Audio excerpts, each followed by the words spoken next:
నమస్తే అండి. నేను మీ దిలీప్‌ని. మనం ఈరోజు మీనరాశి కోసం తెలుసుకుందాం. ముఖ్యంగా మీనరాశి వాళ్ళకి మన నక్షత్రాల పరంగా చూసుకున్నట్లయితే మాత్రం పూర్వభాద్ర 4వ పాదం, అలాగే ఉత్తరాభాద్ర 1, 2, 3, 4 పాదములు, అలాగే ముఖ్యంగా రేవతి నక్షత్రం 1, 2, 3, 4 పాదములు మనకి ఈ మీనరాశి కిందకు వస్తాయి. సో, ముఖ్యంగా మనకి మీనరాశి వాళ్ళ కోసం తెలుసుకునే ముందుగా ఈ 2024 క్రోధినామ సంవత్సరంలో ఆదాయం ఎలాగుంది? వ్యయం ఎలాగుంది? అలాగే రాజపూజ్యం ఎలాగుంది? అవమానం ఎలాగుంది? ఈ నార్త్ సైడ్ ఎలా ఉండబోతుంది? ఎందుకంటే మనం ఇప్పటిదాకా కూడా ఇది మన పంచాంగాలన్నీ చూసాము. అలాగే మీనరాశి వాళ్ళ కోసం అన్నీ కూడా మీరు చూసే ఉంటారు. ఎలాగుంది? ఏంటి? అనేది. అలాగే మీనరాశి వాళ్ళ కోసం మనకి నార్త్ సైడ్ ఈ సంవత్సరంలో ఎలా ఉండబోతుంది? 2024 అక్కడ ఉన్నటువంటి జ్యోతిష శాస్త్రజ్ఞులందరినీ మనం అడిగి తెలుసుకున్న తర్వాత వాళ్ళు చెప్పినటువంటి అద్భుతమైనటువంటి వివరాలన్నీ కూడా మీకు చెప్తాను కాబట్టి, అలాగే వాటికి పరిహారాలు, అలాగే శ్రీ విష్ణుమూర్తి, లక్ష్మీదేవికి చెప్పినటువంటి విషయాలు, ఇవన్నీ కూడా మన ఈ వీడియోలో చాలా అద్భుతంగా తెలుసుకుందాం. అలాగే మనకి ఈ సంవత్సరం 2024 మనం చూసుకున్నట్లయితే మాత్రం ఆదాయం అనేది 8గా ఉంది. అలాగే వ్యయం అనేది, ఖర్చనేది మాత్రం చాలా ఎక్కువగా ఉంది. అంటే ఇది మనకి ఇటు సైడు, ఈ సౌత్ సైడ్ మనకి ఇటు సైడ్ అంతా కూడా ఈ సంవత్సరం ఆంధ్ర రాష్ట్రాల్లో గాని, తెలుగు రాష్ట్రాల్లో గాని చెప్పినటువంటి విషయాల్లో మనం చూసుకున్నట్లయితే మాత్రం, మనకి ఆదాయం అనేది 11, అలాగే ఖర్చనేది 5గా మనకి ఇటు చెప్పారు. కానీ, మనకి నార్త్ సైడ్ అంతా కూడా చెప్తున్నది ఏంటంటే మాత్రం, ఆదాయం అనేది కూడా బావుంది. అలాగే ఖర్చు కొంచెం ఎక్కువగా ఉంది మీనరాశి వాళ్ళకి. అలాగే మనశ్శాంతి అనేది కొంచెం తక్కువగా ఉండడం. అలాగే ఈ సంవత్సరం వీళ్ళకి ఎలా ఉంది అనేది మనం క్లుప్తంగా ఒక 2 నిమిషాల్లో తెలుసుకుందాము. అలాగే ఈ రాశి వారికి ఈ సంవత్సరం అంతా కూడా కొంచెం సామాన్యంగా ఉంటుంది. అంటే ఎబో వెరీ హ్యాపీనెస్, చాలా సంతోషంగా ఉన్నామని కాకుండా, అయ్యో! చాలా బాధపడుతున్నాం ఈ సంవత్సరం అంటే కాకుండా కొంచెం మిడిల్‌గా వెళ్ళే అవకాశాలైతే మాత్రం ఉన్నాయండి. అలాగే అనవసరమైనటువంటి ఖర్చులు, అంటే మనకి అసలు ఎందుకో ఈ ఒక ఐటెమ్ మీద మనకు అవసరం లేదు. అయినప్పటికీ కూడా దాని మీద ఒక 10,000 గాని, 5,000 గాని ఇన్వెస్ట్‌మెంట్ చేయడం. డబ్బులు ఖర్చు పెట్టడం. ఆ సమయానికి అయ్యో! అనవసరంగా కొనేసామే. ఈ డబ్బులు గాని దాచుకొనుంటే దీనికి ఉపయోగపడుదునే అని అప్పటికి మనం నాలుక ఖర్చుకునేటట్టుగా మనం చేసేటువంటి అనవసరమైనటువంటి ఖర్చులు కూడా ఉన్నాయి. అలాగే దానికి తోడు ఆర్థిక పరమైనటువంటి ఇబ్బందులు కూడా మనకి అక్టోబర్, నవంబర్‌లో కొంచెం బాగా టైట్ పొజిషన్ వచ్చే అవకాశాలైతే ఉన్నాయని మనకి నార్త్ సైడ్ చెప్తున్నారు. అలాగే అనారోగ్య సమస్యలు కూడా కొంచెం ఎక్కువగా ఉన్నాయి. అలాగే ప్రయాణాలు, అంటే మనకి అవసరం లేని ప్రయాణాలు పెట్టుకొని, ఖర్చులు ఎక్కువగా పెట్టుకొని, ఆ ఖర్చుల కోసం అప్పులు చేసి ఖర్చులు పెట్టి ప్రయాణాలు చేయడం. అంటే లాంగ్ ట్రిప్పులు ఫ్యామిలీస్ తోటి ఒక 50,000, రూ. 1,00,000 అప్పు తెచ్చి వాటితోటి మనం లాంగ్ ట్రిప్పులు ఫ్యామిలీతో ఏసి, అలాగే ఇబ్బందులు కొని తెచ్చుకోవడం అనేది మాత్రం ఈ సంవత్సరం జరిగే అవకాశాలు ఉన్నాయని చెప్తున్నారు. అలాగే ఈ ప్రతి పని కూడా మనకి కొంచెం వ్యతిరేకంగా జరగడం. మనం ఏ పని చేసినా సరే దానికి ఆపోజిట్‌గా జరగడం. మనం ఎవరినైనా ఏమన్నా సరే అది ఆపోజిట్‌గా అవ్వడం.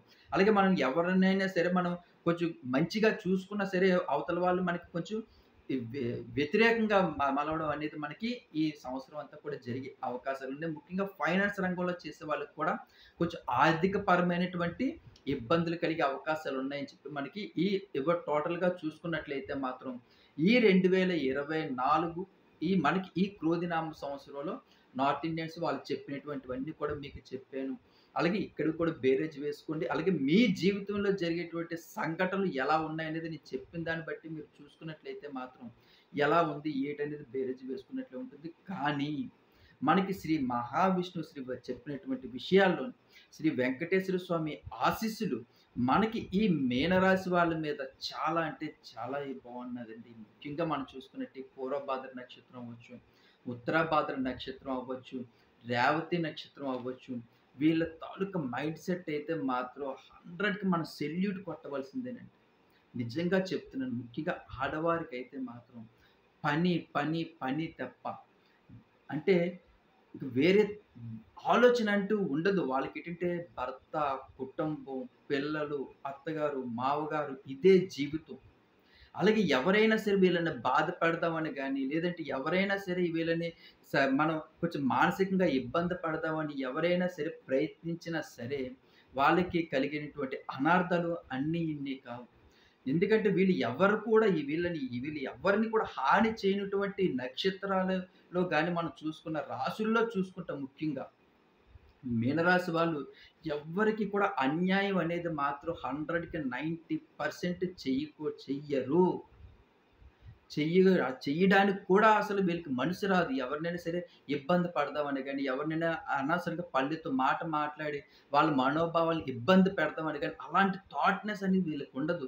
వీళ్ళు ఎంతసేపు కూడా దేవుడు పూజలు చేసుకున్నామా, లేదంటే తీర్థయాత్రలకెళ్ళామా, లేదంటే ఈరోజు గుడికెళ్ళామా, లేదంటే అత్తగారి, మామగారికి వాళ్ళకి టిఫిన్ గాని, లేదంటే వాళ్ళకి భోజనం గడి సమయానికి సదుపాయాలన్నీ చేశామా, లేదంటే భర్తకి కావాల్సినటువంటి క్యారేజీలు కట్టడం గాని, భర్తను బాగా చూసుకోవడం గాని, భర్త ఆరోగ్య సమస్యలు ఎప్పటికప్పుడు తెలుసుకోవడం గాని, ముఖ్యంగా పిల్లల కెరియర్ మీద బాగా దృష్టి పెట్టడం, దగ్గరుండి పిల్లల్ని బాగా చదివించడం, వాళ్ళే దగ్గరుండి పిల్లల్ని ట్యూషన్‌కి తీసుకెళ్ళడం, ట్యూషన్ నుంచి తీసుకొని రావడం, దగ్గరుండి పిల్లలకి ఎంత పెద్దయినా సరే పిల్లలు ఇంకా చంటి పిల్లల్లాగే వాళ్ళకి వెనకాతలే తిరిగి తిరిగి గోరుముద్దలు తినిపించడం గాని, ఇలాగ తల్లి ఇంకా ఆ మీనరాశిలో పుట్టినటువంటి తల్లులు ఎంత కష్టమంటే రోజుకి 24 గంటలంటే మాత్రం 16, 17 గంటలు పాపం వాళ్ళు వాళ్ళ కుటుంబం మీదే శ్రద్ధ పెట్టడం. వాళ్ళకి ఏ కష్టం వచ్చినా సరే ఆ భగవంతుడు శ్రీ వెంకటేశ్వర స్వామి దగ్గరికెళ్ళిపోయి, "తండ్రి నేను ఈరోజు ఈ కష్టాల్లో ఉన్నాను. లేదంటే నా భర్త ఈ కష్టాల్లో ఉన్నాడు. నా పిల్లలు ఇంత బాధపడుతున్నారని" చెప్పుకోగానే వాళ్ళకి ఆ 2, 3 రోజుల్లోని ఆ బాధల్లోంచి తొలగించేటటువంటి తండ్రి ఆ వెంకటేశ్వర స్వామి ఆళ్ళ కష్టాలన్నీ కూడా తీర్చగలిగేటువంటి వెంకటేశ్వర స్వామి ఇట్టే తొలగిపోతా ఉంటాయి. ఎందుకంటే మీనరాశిలో ఉండేటువంటి లేడీస్ ముఖ్యంగా ఏ ఇంట్లో ఉన్నా సరే భర్తలకి మరీ మరీ చెప్తున్నాను. అలాగే అత్తగారి, మావగారికి చెప్తున్నాను. ఒకవేళ ఆడపడుచు మరుదులున్నా చెప్తున్నాను. ఆ తల్లి ఏ ఇంట్లో ఉండి కన్నీటి బొట్టు కార్చినా ఆ ఇల్లు ఎదుగుదల అనేది బాగా ఉండదు. అందుకే మనకు చాలామంది నార్త్ ఇండియన్స్ మరీ మరీ చెప్తుంటారు. మీరు ఎవరినైనా మనుషులు బాధ పెట్టండి కానీ, ఎవరైనా మనుషులను నొప్పించకండి కానీ, మరీ ముఖ్యంగా మీనరాశి వాళ్ళ తాలూకా లేడీస్ జోలికి మాత్రం ఎట్టి పరిస్థితుల్లో వెళ్ళకండి. ఎందుకంటే వాళ్ళు ఏడుపు అనేది ఇతరులకి చాలా గట్టిగా తగులుతుంది. వాళ్ళు వాళ్ళు సర్వసాధారణంగా బాధపడరు. సర్వసాధారణంగా ఏడవరు. ఎంత కష్టం వచ్చినా, ఎంత పెయిన్ ఉన్నా సరే వాళ్ళు పళ్ళ బిగువు పెట్టుకుంటారు. కానీ వాళ్ళు ఏమాత్రం గుండెల్లోంచి బాధొచ్చి, ఎంతో బాధొచ్చితే గాని, ఎంతో కష్టం వస్తేనే గాని వాళ్ళు బాధపడరు, ఏడవరు. అలాంటి కన్నీరు బొట్టు గాని కింద పడితే అది మనకి మంచిది కాదు. అలాగే ఏడిపించిన వారికైతే అస్సలు మంచిది కాదు. అలాగే వాళ్ళు ఏ కష్టాల్లో ఉన్నా సరే భగవంతుడు ఆళ్ళని ఇట్టే వాళ్ళ కష్టాల్లో నుంచి దూరం చేసి వాళ్ళకి సుఖ సంతోషాలు ఇచ్చగలిగేటువంటి ఆ వెంకటేశ్వర స్వామి ఎప్పుడు కూడా వాళ్ళ వెన్నంటే ఉంటారు గాబట్టి, మనం మరీ ముఖ్యంగా చెప్తున్నాం మీనరాశి వాళ్ళని ఎవ్వరు కూడా దయచేసి బాధ పెట్టడం గాని, వాళ్ళని ఇబ్బందులు పెట్టడం గాని, అవకాశం ఉన్నంత వరకు కూడా వాళ్ళకి మీరు ధైర్యాన్నివ్వండి. వాళ్ళు ఏదైనా చదువుకుంటాను అంటే వాళ్ళని ఎక్కువగా చదివించడం. ఎందుకంటే మీనరాశి వాళ్ళు ఎడ్యుకేషన్ పర్సన్స్ చాలా అద్భుతంగా టీచింగ్ సెక్షన్‌లో గాని, అలాగే గవర్నమెంట్ ఎంప్లాయీస్‌లో గాని, ముఖ్యంగా ప్రైవేట్ కంపెనీలో చూసుకుంటే, సాఫ్ట్‌వేర్ డిపార్ట్‌మెంట్‌లో చూసుకుంటే, హెచ్ఆర్ స్థాయిలో గాని, చాలా అద్భుతంగా చదవడం గాని, మాట తీరు గాని చాలా అద్భుతంగా ఉంటుంది. చాలా అందంగా ఉంటారు వాళ్ళు. ముఖ్యంగా మీనరాశి వాళ్ళ స్త్రీల యొక్క మనం చూసుకున్నట్లయితే మాత్రం మనకి పురాణాలు కూడా చెప్తున్నాయి. ఎంతో బాగా వర్ణిస్తారండి వాళ్ళ కోసం. అంటే వాళ్ళు వాళ్ళ తెలివితేటల విషయంలో అవ్వచ్చు, వాళ్ళ అందం విషయంలో అవ్వచ్చు, వాళ్ళు మాట్లాడే తీరు అవ్వచ్చు. అలాగే వాళ్ళ అవతల వాళ్ళని అంటే ఒక అత్తగారిని, మామగారిని, ఒక అమ్మ, నాన్నలాగా ఒక కుటుంబాన్ని చాలా అభివృద్ధిలోకి తీసుకొని రావడానికి చూసుకోవడం గాని, ఎక్కువగా గొడవలు పడవడానికి ఇష్టపడని రాశులనమాట. అంటే వీళ్ళు ఎవ్వరితో కూడా గొడవలు పడరు. ఎందుకు ఎవరి పాపాన ఆళ్ళే పోతారు. వాళ్ళు నన్ను అన్నారు కదా! పోనీలే ఏమైపోయింది ఒక మాట అనేసారు కదా! అంతా భగవంతుడే చూసుకుంటాడులే అనేటువంటి మనస్తత్వం గలవారు. వాళ్ళకి ఏ కష్టం వచ్చినా అది మగవారు అవ్వనివ్వచ్చు, ఆడవారు అవ్వచ్చు. వాళ్ళకి ఏ కష్టం వచ్చినా సరే ఆ భగవంతుడే చూసుకుంటాడులే, ఆ భగవంతుడి తాలూకా ఆగి ఈరోజు మనకిలా రాసుంది కాబట్టి ఈరోజు ఇలా జరిగింది.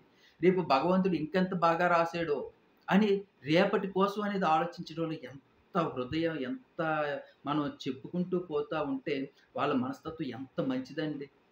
అంటే ఈరోజు కష్టం కూడా వాళ్ళకి ఎంత కష్టపడుతున్నా కూడా ఈ కష్టం నాకు ఆ భగవంతుడు వెంకటేశ్వర స్వామే ఇచ్చాడు. రేపు రేపు ఒకవేళ సుఖాన్ని ఇస్తాడేమో. ఈరోజు ఇంత కష్టాలు పడుతున్నాను. చిన్నప్పటి నుంచి కూడా ఇంత కష్టాలు పడి ఈరోజు ఈ స్టేజ్‌కొచ్చాను. అయినా సరే నలుగురు కూడా నన్ను పాయింట్ ఔట్ చేసి నన్ను బాధ పెడుతున్నారే. సరే రేపొద్దున నాకు ఇంకా సంతోషాలు ఇస్తాడేమో. నాకు ఇంకా భగవంతుడు ఇంకా సంతోషంగా నేను బ్రతుకుతానేమో. రేపొద్దున నాకు సంతోషంగా నన్ను బాగా చూసుకునేటువంటి భర్త అవ్వచ్చు, అత్తగారు అవ్వచ్చు, మావగారొచ్చు అందరూ పిల్లలు నన్ను బాగా చూసుకుంటారేమో. ఎందుకో నాకు దేవుడు ఈ పరీక్ష పెడుతున్నాడని చెప్పి మనసులో బాధపడేటువంటి వ్యక్తుల్లో మీనరాశి వాళ్ళే గాని, ఎవ్వరికీ కూడా ఎప్పుడు కూడా హాని చేయడం గాని, ఎవ్వరి మనసులు బాధ పెట్టడం గాని, సొంతంగా వీళ్ళకి ఏ బాధ కలిగినా సొంత అమ్మకి, నాన్నకి, అన్నదమ్ములకి, చెల్లెళ్ళకి కూడా చెప్పుకుంటే వాళ్ళు ఎక్కడ బాధపడతారో అని కూడా వాళ్ళు చెప్పకుండా మనసులోనే బాధపడేటువంటి అంటే ఎంత క్లారిటీగా చెప్తుంటే అర్థం చేసుకోండి. వాళ్ళు ఎంత మంచి వ్యక్తులో, వాళ్ళు ఎంత మంచి మనసులో. అలాగే మీనరాశి వాళ్ళ తాలూకా లైఫ్ అనేది 2024లో ఎవరు ఎన్ని చెప్పినా సరే చాలా అద్భుతంగా ఉంటుంది. కష్టాలనేవి భార్యాభర్తల మధ్యన కొంచెం డిస్టర్బెన్స్ అనేది ఉంటుంది మీనరాశి వాళ్ళకి. ఇది కూడా నరఘోష తగిలి. ఎందుకంటే ఒక భార్యాభర్తలనేది చాలా అన్యోన్యంగా ఉంటారు. చాలా సంతోషంగా ఉంటారు. అలాగే మంచి ఆస్తులు కొనుక్కోగలుగుతారు. 2024లో పిల్లల్ని బాగా చూసుకోగలుగుతారు. అయితే వీళ్ళ ఫ్యామిలీ మీద నరఘోష అనేది చాలా ఎక్కువగా ఉంటుందండి. మనకి ఎవరు చెప్పిందిగా మహావిష్ణువే మనకు చెప్పారు ఈ లక్ష్మీదేవికి. ఈ మీనరాశి వాళ్ళకి నరఘోష అనేది చాలా ఎక్కువగా ఉంటుంది. ఎవరైతే వీళ్ళకి నరఘోష ఎక్కువగా ఉండి కుటుంబంలోని ఆర్థిక ఇబ్బందులయ్యి, కుటుంబంలో కలతలు ఎక్కువయ్యి, అలాగే వీళ్ళు విడిపోవడానికి కూడా సంబంధం ఏంటి లాస్ట్ దాకా చివరి స్టేజ్‌లో ఉండి, ఏంటి మా లైఫ్ ఇలాగైపోతుంది, మాకేనా ఇన్ని కష్టాలు, ఇన్ని బాధపడే వాళ్ళు ఎవరైతే ఉంటారో, వాళ్ళు శ్రీ ఆంజనేయ స్వామి గుడికెళ్ళి మంగళవారం పూట తమలపాకులతో దండ తయారు చేసి, ఆ తమలపాకుల మీద శ్రీరామ అని రాసి, ఆ దండ అనేది ఆంజనేయ స్వామికిచ్చి, ఒక అరటిపండు పేడ అనేది పట్టుకెళ్ళి, ఒక డజను, 2 డజన్‌ల అరటిపళ్ళు పట్టుకెళ్ళి, కొన్ని అరటిపళ్ళు ఆంజనేయ స్వామి పాదాల దగ్గర పెట్టి, మిగతావి గుడి దగ్గరికి వచ్చిన వాళ్ళందరికీ కూడా ప్రసాదంగా పంచిపెట్టినట్లయితే మాత్రం, అలాగే కొంచెం దాన ధర్మాలు కూడా చేసుకున్న అంటే మంగళవారం పూట గాని, లేదంటే శనివారం పూట గాని, ఆదివారం పూట గాని, మీరు ఎవరైనా సరే భిక్షాటన చేస్తున్న వాళ్ళకి ఆహార పొట్లాలు దానం చేసిన శాకాహారమైనటువంటి ఆహార పొట్లాలు దానం చేసినా కూడా మీ లైఫ్ అనేది చాలా అద్భుతంగా ఉంటుంది. మీ కష్టాలన్నీ కూడా బయటపడే అవకాశం ఎక్కువగా ఉంది. ఇంకా మంచి మంచి విషయాలు తెలుసుకుందామండి. అందుకే నా ఛానెల్‌ని సబ్స్క్రైబ్ చేసుకోమంటున్నాను. ఇంకా ఎవరైనా కొత్తగా నా ఛానెల్‌ని సబ్స్క్రైబ్ చేసుకోకపోతే ప్లీజ్ సబ్స్క్రైబ్ మై ఛానల్. ఇంకా మంచి మంచి వీడియోలు చేసుకుందాం. ఇంకా చాలా మంచి మంచి విషయాలు తెలుసుకుందాం. ఎందుకంటే నా కోసం తెలుసుకున్న వాళ్ళందరూ కూడా చాలా మంది కొన్ని వేల మంది వారానికి కొన్ని వేల మంది సబ్స్క్రైబర్లు చేసుకుంటున్నారు. అందుకే వాళ్ళ లైఫ్ అనేది చాలా అద్భుతంగా ఉంటుంది. మన కామెంట్స్‌లో కూడా చూసుకున్నట్లయితే మాత్రం అన్ని పాజిటివ్‌గానే కామెంట్స్ వస్తున్నాయి. సార్ మీరు చెప్పిన ప్రతి విషయం కూడా మా జీవితంలో జరుగుతుంది. మీరు చెప్పినటువంటి ప్రతి రెమెడీ కూడా మేము చేసి మా లైఫ్ చాలా అద్భుతంగా ఉంటుందని వాళ్ళు చెబుతున్నారు కాబట్టే కొన్ని వేల మంది వారానికే వేల మంది సబ్స్క్రైబర్లు చేసుకుంటున్నారంటే అర్థం చేసుకోండి. మన వీడియోలో ఎంత ఖచ్చితత్వం ఉందో. అలాగే ఈ మీనరాశి వాళ్ళకి కూడా 2024 చాలా బావుంటుంది. మీ పిల్లలకి బావుంటుంది. మీ కుటుంబానికి బావుంటుంది. అమ్మా, నాన్నకి బావుంటుంది. అలాగే అత్తగారు, మామగారికి బావుంటుంది. ఇటు పుట్టింటికి బావుంటుంది. ఇటు మెట్టినింటికి బావుంటుంది. అంతా కూడా చాలా చక్కగా ఉంటుంది. అత్తగారి కుటుంబం కూడా చాలా హ్యాపీగా ఉంటారు కాబట్టి తప్పకుండా 2024లో మనసులో ఎలాంటి ఇబ్బందులు పడకండి. ఎలాంటి బాధలు పడకుండా సంతోషంగా ఉండండి. అలాగే ఆంజనేయ స్వామి గుడికెళ్ళి మీరు దర్శనాలు చేసుకోండి. అభిషేకాలు చేసుకోండి. అలాగే నేను చెప్పినటువంటి రెమెడీ చేసుకున్నట్లయితే మాత్రం మీ లైఫ్ అనేది ఇంకా చాలా అద్భుతంగా ఉంటుంది.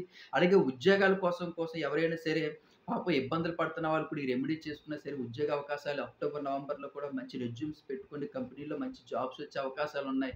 అలాగే మ్యారేజ్ విషయంలో ఇబ్బందులు పడుతున్న వాళ్ళు కూడా మంచి మ్యారేజ్‌లు సెట్ అయ్యి వివాహాలు కూడా అయ్యే అవకాశాలు చాలా ఎక్కువగా ఉన్నాయి కాబట్టి 2024 సుఖ సంతోషాలతో చాలా సంతోషంగా ఉండండి. ఇంకా మంచి మంచి విషయాలు తెలుసుకుందాం. అందుకే నా ఛానెల్ సబ్స్క్రైబ్ చేసుకోమని చెప్తున్నాను. ఇంకా ఎవరైనా కొత్తగా నా ఛానెల్ సబ్స్క్రైబ్ చేసుకోకపోతే please subscribe my channel. Please. Thanks. ఉంటానండి. మీ దిలీప్.